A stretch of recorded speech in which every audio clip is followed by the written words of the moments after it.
ก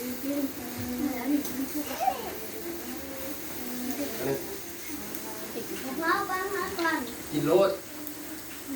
โอนก่อน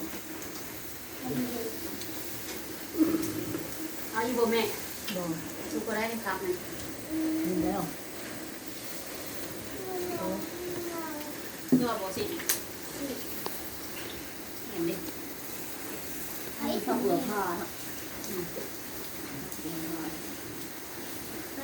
ข้าวปวดพ่อเนาะเนาะโคนบัวแดงมันใส่จะกินทางโน้นก็ให้ กล้วยยังให้ซื้อกินหมู4,000เนี่ยว้าวหมดละ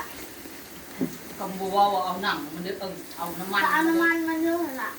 ซื้อในน้ำมันบ่นี่ เอาก่อนกิน 4,000นี่ต้นนี้อ่ะก็หลายแล้ว สูบน้ำมัน ถามว่า ขึ้นขึ้นขึ้นขึ้น เอามาสิบวัน